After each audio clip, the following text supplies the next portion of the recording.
The escape pod screamed through the atmosphere, a blazing metal coffin hurtling toward the uncharted planet below. Inside, Lieutenant Marcus Cohen gripped the harness straps until his knuckles whitened, silently cursing the research vessel's catastrophic reactor failure that had forced him into this desperate evacuation. Come on, he muttered as warning lights flashed across the command console. The pod's heat shield was failing, structural integrity was compromised. Marcus had survived 18 years of deep space exploration only to die on an unmapped world in the outer reaches of the Epsilon sector. Impact came with brutal force. Metal twisted and sparked around him as the pod carved a kilometer-long scar across the alien landscape before coming to rest in a smoking heap. By some miracle, Marcus remained conscious, though blood trickled from a gash on his forehead. He fumbled with the harness release, each breath drawing in acrid smoke. The emergency supplies would only last a week, maybe 2 if he rationed carefully. His distress beacon activated automatically, but in this remote region, it could be months before anyone received the signal. Marcus had just extracted himself from the wreckage when he sensed movement in the surrounding vegetation. The planet scan had indicated no sentient life forms, but clearly, that assessment had been wrong. Very wrong. They emerged from the dense foliage like shadows, tall, muscular humanoids with skin in various shades of amber and copper. All female, from what Marcus could tell, with intricate patterns etched into their skin and fierce expressions on their distinctly non-human faces. Their eyes were large and almond-shaped, glowing with an inner bioluminescence that shifted between gold and green. Their leader stepped forward, towering at least 7 feet tall, her body adorned with elaborate bone jewelry that rattled with each movement. A massive spear rested in her grip, its tip pointed directly at Marcus's throat. "I come in peace," Marcus said, raising his hands slowly. The universal translator at his wrist beeped uselessly, their language was unknown, beyond its programmed parameters. The leader barked something in a harsh, clicking language, and 2 warriors flanked Marcus, seizing his arms with surprising strength. He didn't resist as they removed his equipment belt and scanner. Fighting would only get him killed. The tallest one, clearly their chieftain, studied his face with unnerving intensity. She reached out one 6-fingered hand and touched his cheek, her expression a mixture of curiosity and suspicion. Then she spoke again, gesturing toward the dense forest behind them. Marcus understood the message clearly enough, he was their prisoner now. They marched for hours through terrain that shifted from dense jungle to rocky highlands. His captors moved with practiced efficiency, communicating through a complex system of clicks, whistles, and hand gestures. Occasionally, the chieftain, who the others addressed as Vikara based on the repetition of sounds, would glance back at him with that same penetrating stare. By sunset, they reached a settlement built into the side of a mountain. Structures of wood, stone, and animal hide rose organically from the landscape. Dozens more of the alien women emerged as they approached, some carrying weapons, others with children clinging to their backs or hips. Marcus noted the complete absence of males. Was this a segregated society, or something else entirely? Vikara presented him to what appeared to be a council of elders. They debated his fate in their incomprehensible language while Marcus stood silent, trying to read their expressions and gestures. Finally, the eldest among them approached him, her skin wrinkled and eyes clouded with age. She pressed a gnarled hand against his chest, directly over his heart. "Serve tribe," she said in heavily accented but recognizable English, shocking Marcus to his core. "Or die." Dawn broke over the mountain settlement, painting the alien landscape in hues of deep purple and crimson. Marcus awoke on a bed of woven fibers, his body aching from yesterday's forced march. A young tribal woman stood at the entrance to his shelter, her posture rigid with wariness. She gestured for him to follow. Outside, the settlement buzzed with activity. Women of all ages moved with purpose, crafting weapons, preparing food, training in what appeared to be combat exercises. Marcus noticed how they all paused to observe him with a mixture of curiosity and distrust as he passed. The young guide led him to a circular clearing where Vikara waited with several tribal elders. The chieftain's imposing presence commanded immediate respect, her amber eyes evaluating his every movement. "You claim place in tribe," the eldest one spoke in broken English. "Must prove worth. No worth, no life." Marcus understood the stakes perfectly. "I have skills," he replied, speaking slowly. "I can help your people." Vikara stepped forward, towering over him. She unsheathed a blade from her belt and offered it handle first. Behind her, a warrior dragged forward what looked like a large, tusked animal carcass.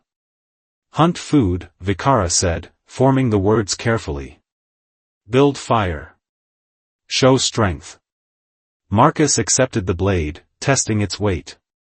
His survival training had covered basic hunting and field dressing, but this was clearly a test of more than just those skills. He approached the carcass and began to work, conscious of dozens of eyes watching his every move. For hours, Marcus demonstrated what he knew, field dressing the animal, preserving useful parts, and finally building a fire using friction techniques when they refused to provide their own ignition methods.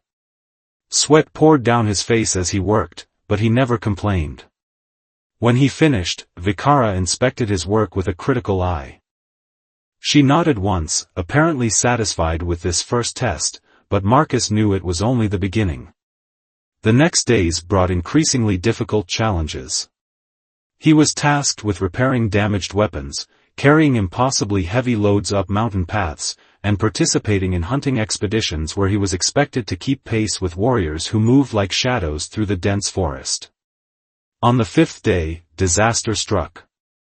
During a gathering expedition, one of the younger tribal members, a girl no more than 14 Earth years, fell into a ravine, her leg badly broken.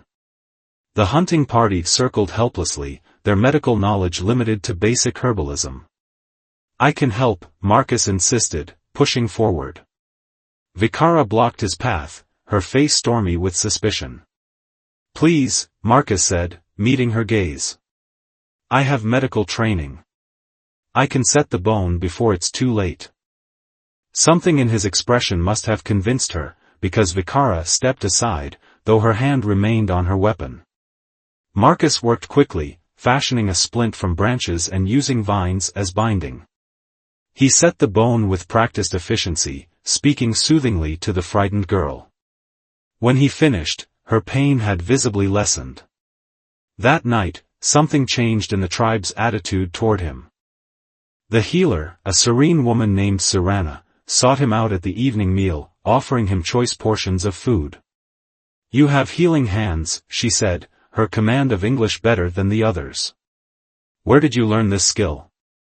Marcus explained basic concepts of human medicine as best he could, drawing diagrams in the dirt. Sirana listened intently, occasionally asking questions that revealed a sharp, analytical mind. Later, as Marcus returned to his shelter, Vikara intercepted him. Without her ceremonial armor, she seemed less intimidating, though no less powerful. "Tomorrow, you join council," she said, her voice carrying unexpected warmth. "Show wisdom as you showed skill." Marcus nodded, realizing that gradually, he was earning a place here. But as he lay awake that night, staring at the unfamiliar stars through a gap in the shelter roof, he wondered if his Earth colleagues were searching for him, and what would happen if they found him, now that the tribe was beginning to accept him as one of their own. The final test would come with the rising sun, and Marcus sensed it would be the most challenging yet. His survival depended on more than physical prowess now. He needed to understand the heart of this warrior culture, to prove not just his worth, but his loyalty to people who had been strangers only days before. The council chamber was carved directly into the mountain face, illuminated by strange bioluminescent fungi that cast an ethereal blue glow across the stone walls. Marcus sat cross-legged among Vikara's advisors, acutely aware of his alien presence in this sacred space. Symbols etched into the rock told stories he couldn't yet decipher, but he sensed their importance. "The Crow's Eye come," announced an older warrior named Drentha, her face scarred from countless battles. Their scouts were seen at the eastern ridge. Murmurs rippled through the gathering. Even without understanding all their words, Marcus recognized fear and anger in their tones. Sirana noticed his confusion and leaned closer. "The Crow's Eye are our enemies for generations," she explained quietly. "They raid for resources, for territory. For..." She hesitated, searching for the word, breeding. "They take your people captive?" Marcus asked. "Only strongest warriors," Vikara interjected, having overheard. "For mating season. Males rare on our world. Tribes fight for right to continue bloodlines." The revelation struck Marcus like a physical blow. The absence of males wasn't cultural, it was biological. This explained so much about their warrior society, their suspicion of him, their initial reaction to finding a male alone. "How many Crow's Eye?" he asked.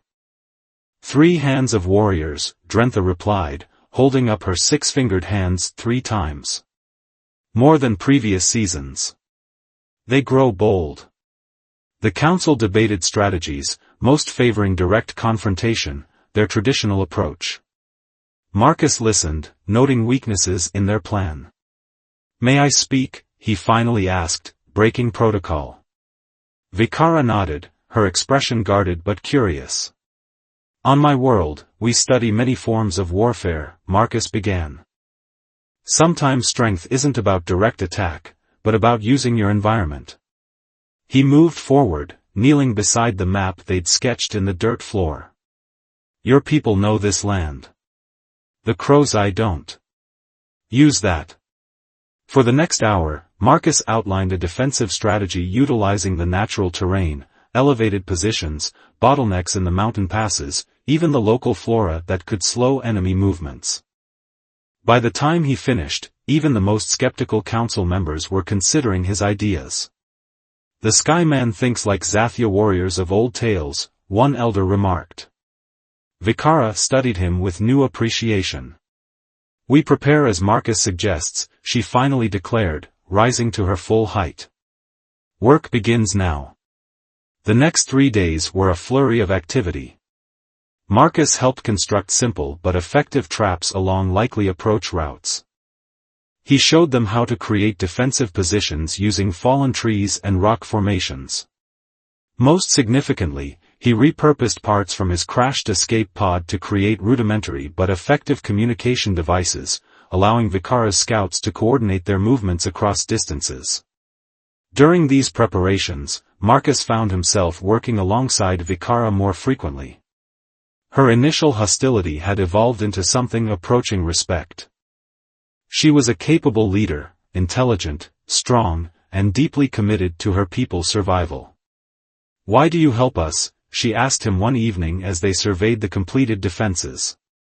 "You owe no loyalty to this tribe." Marcus considered her question carefully. "Where I come from, we have a saying, the measure of a person is how they treat those who can offer them nothing in return. But that's not even true here. You've given me shelter, food, purpose. Why wouldn't I help?" Vikara's expression softened momentarily, revealing something beyond the hardened chieftain.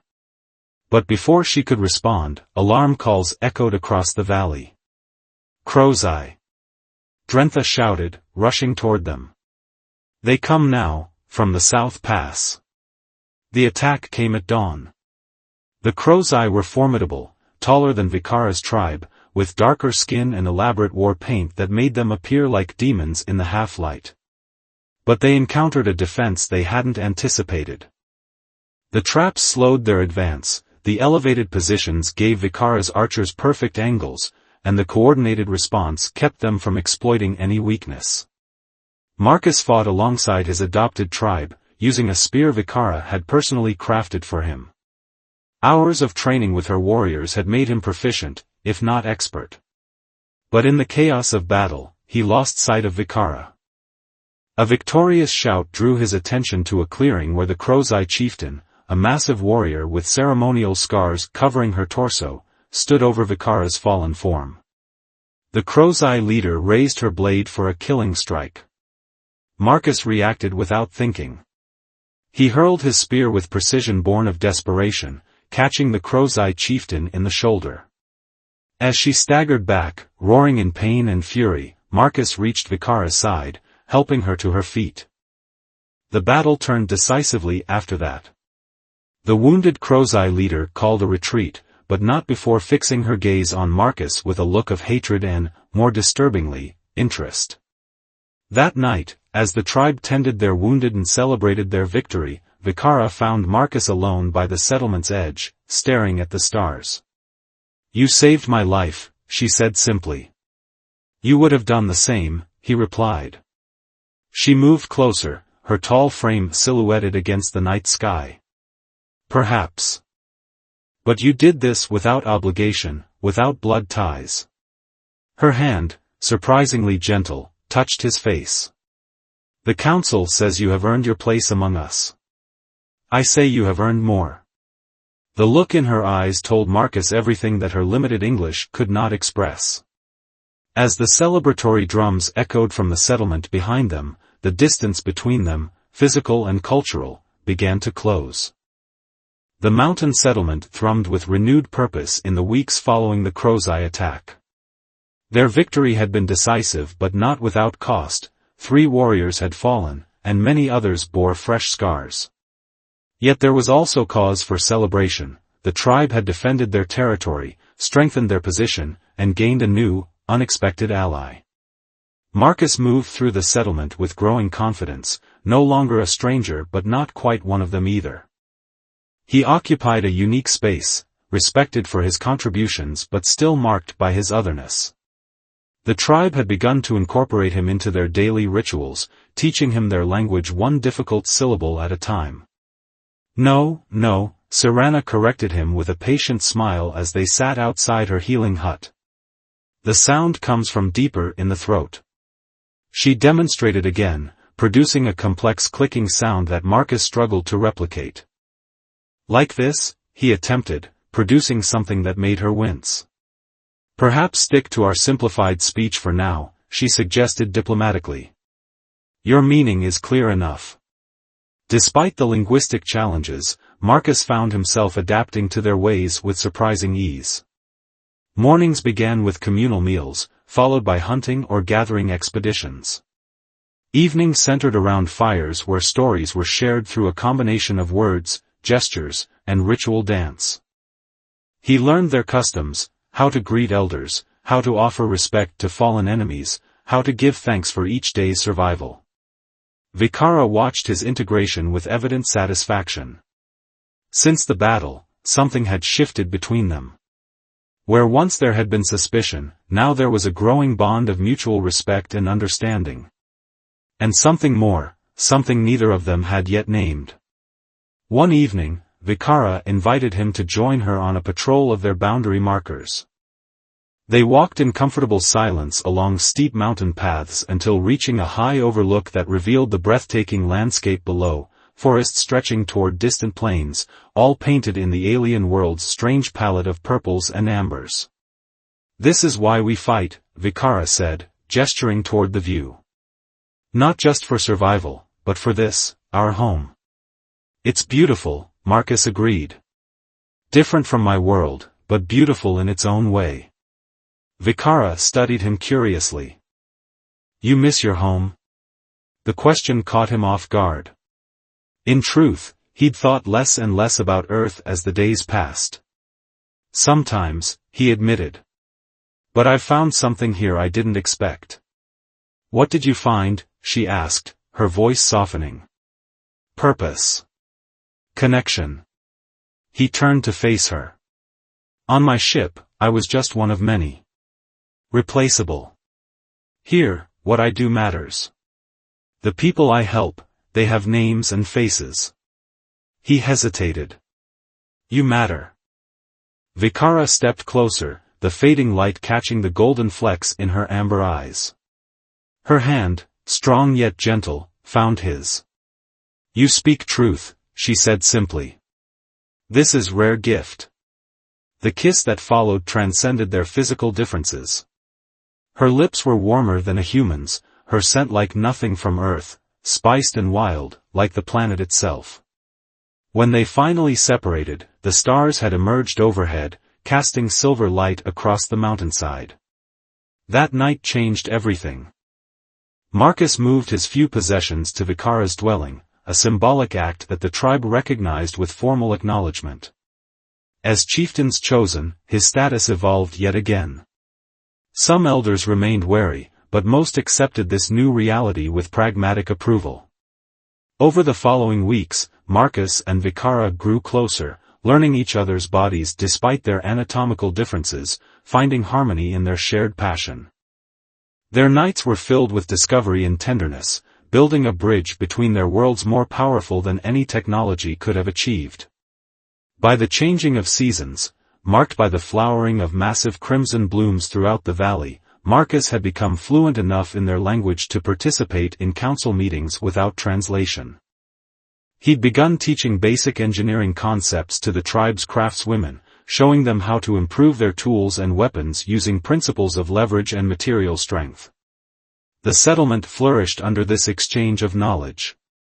Hunting became more efficient, shelters more weather-resistant, medicines more effective.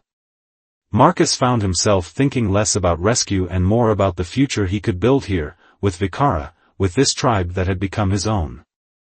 Then came the morning when everything changed.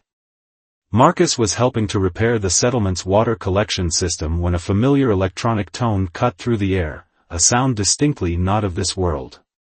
His emergency beacon, which he'd assumed damaged beyond repair, had suddenly activated. His heart pounded as he raced back to his crashed escape pod, now half covered by native vegetation. The communications panel was blinking with an active signal. Someone had received his distress call and was responding. As he stared at the blinking light, Marcus felt a presence behind him. Vikara stood silently, watching his reaction with unreadable eyes. "Your people," she said, not a question but a statement of understanding. "They come for you." Marcus nodded slowly, his emotions conflicted in ways he couldn't articulate. "Yes. They've found me." Vikara's expression remained stoic, but her voice betrayed her feelings. "You will return to the stars?" The question hung between them, heavier than any challenge he'd faced since crashing on this world. The life he'd known versus the life he'd found. The familiar versus the extraordinary. "I don't know," he answered truthfully, reaching for her hand. "I don't know." The Earth rescue vessel descended through the atmosphere like a metallic star, its engines burning bright against the alien sky. Marcus stood at the edge of the village, Vikara beside him, watching as the ship maneuvered toward the clearing he had designated with signal markers. 3 weeks had passed since the beacon's activation, 3 weeks of inner turmoil, of conversations with Vikara that stretched long into the night, of contemplating a choice he never imagined having to make. "Still time to hide," Vikara said, only half joking. "I could tell them you died in wilderness." Marcus squeezed her hand, feeling the now familiar texture of her skin against his. "They'd search anyway." He looked at her. "And running isn't my way." "Nor yours." The tribe had gathered behind them, maintaining a respectful distance but unwilling to miss this momentous event, the arrival of more sky people, the potential departure of the one who had become their own. The ship settled onto the ground with a final burst from its thrusters, stirring dust and flattening the surrounding vegetation. For several moments, nothing happened. Then a hatch opened, extending a ramp to the planet's surface. 3 figures emerged, clad in the familiar blue uniforms of the Earth Exploration Corps. They approached cautiously, hands visibly empty but postures alert. Marcus recognized the lead officer, Commander Jenna Walsh, his former superior on the research vessel. "Lieutenant Cohen," she called, her voice carrying across the clearing. "Stand down and report." Marcus stepped forward, conscious of how he must appear to them, dressed in tribal leathers, his beard grown long, his skin darkened by the alien sun. "Commander Walsh." Welcome to Zathia. The rescue team stopped several meters away, their expressions a mixture of relief and confusion as they took in the assembled tribe. We've been searching for months, Walsh said. The reactor explosion. We thought we'd lost everyone. Just me, Marcus confirmed. The others? All evacuated safely to Outpost 7. Walsh's gaze shifted to Vikara, who stood tall and imposing beside Marcus. I see you've made contact with the indigenous population. This is Chieftain Vikara, Marcus introduced formally. Leader of this tribe and... He hesitated only briefly, my mate. The silence that followed was profound. Walsh's professional composure slipped momentarily before she recovered. I see. That's unprecedented. Everything about this situation is unprecedented, Commander. The formalities that followed felt surreal, introductions, explanations, the necessary medical scans to ensure Marcus hadn't contracted any dangerous pathogens. Throughout it all, Vikara maintained a dignified silence, observing the newcomers with the calculated assessment of a leader evaluating potential allies or threats. Finally, Walsh pulled Marcus aside, out of earshot of the others. The ship leaves tomorrow at dawn. We have orders to bring you home. And if I choose to stay? Marcus asked quietly. Walsh's expression softened with unexpected understanding. Then I file a report stating Lieutenant Marcus Cohen died in the line of duty. Officially, at least. She glanced toward Vikara. Off the record, I'd note that sometimes explorers find more than they were looking for. That night, the tribe hosted the Earth visitors with a feast of local foods and ceremonial dances. Marcus sat between worlds, the uniformed crew to one side, Vikara's people to the other. The juxtaposition made his choice even more stark. Later, as the celebration wound down, Marcus and Vikara slipped away to their favorite overlook. The rescue ship gleamed in the valley below, a metal reminder of the life he'd once known. What will you choose? Vikara finally asked, her voice steady despite the weight of the question. If I go back, Marcus said slowly, I return to a world where I understand everything but belong nowhere. I'd have technology, comfort, familiarity. He turned to her, taking both her hands in his. If I stay, I choose a world where I understand little but belong completely. I choose challenges and growth and purpose. You choose me, Vikara said softly. I choose us, he corrected. The life we can build together.